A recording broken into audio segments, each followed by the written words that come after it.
Night of Logic is saying, I understand some people argue against taxing religious groups. I was wondering if you are for or against taxing them, and why. Um, I am okay with religious institutions not paying taxes as long as they pay by the same rule as other charities, right? So there's certain like religious institutions. The problem with them being tax exempt is that they have to abide by different rules. Like I'm assuming you're talking, for example, United States. Let's just I don't because you didn't clarify, and this question is usually regarding United States. Because if we're talking about Iran, it's not like they're tax exempt. They're just getting government funding as well. Like they're getting entire schools and institutions built for them by the government, right? So I'm committing the sin of assume USA when not clarified, right? Like every time like somebody doesn't mention the country, we're just assuming that it's the United States. But guys, please next time. Okay, never mind. Like I'm just going to use USA as an example because that's the one we're more familiar with, right? When it comes to the religious institutions and them being tax exempt or not being tax exempt, right? In the case, for example, in the United States, like you have a 501c, other 501cs, when they want to make sure that 501c is like what you call a charity in the United States, when they're tax exempt as well, right? However, they have to be very clear about what they're spending money on to make sure that what they're spending the money on is it serves the community, it serves society, is in the benefits of the society, and that's why they're tax exempt, right? They have to be very, very clear about their finances and they have to file that and everything. However, when it comes to religious institutions like churches and mosques and stuff, they don't have to do that. They don't have to be as transparent.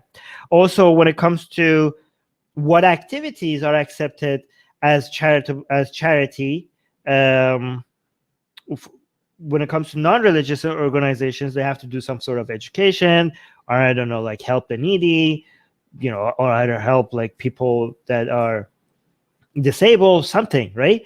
And I think if a religious organization has those activities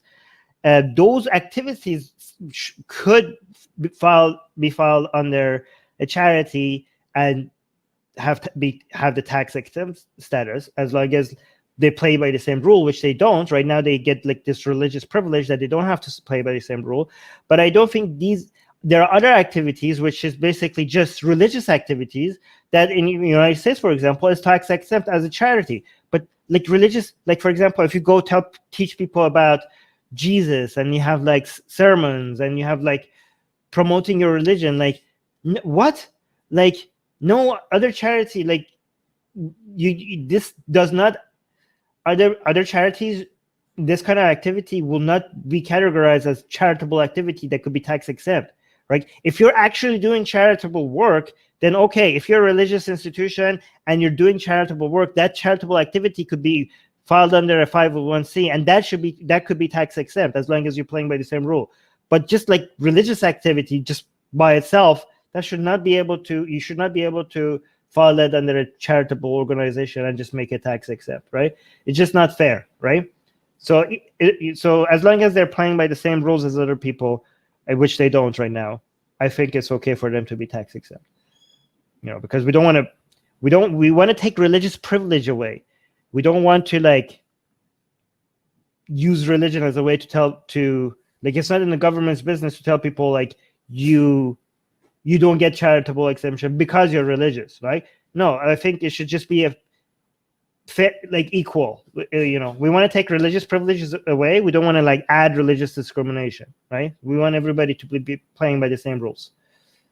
Hey guys, if you're a fan of blasphemy and sexy Callie, like me, then you need to be sure to subscribe to our newsletter, link in the description below. Because if you subscribe, we will send you a free copy of our Blasphemous Art ebook. And let me tell you, it is the tastiest blasphemy that you can find anywhere available today. And we are so generous with our blasphemy that we continue to send you more blasphemy every week. So make sure to subscribe, link in the description below.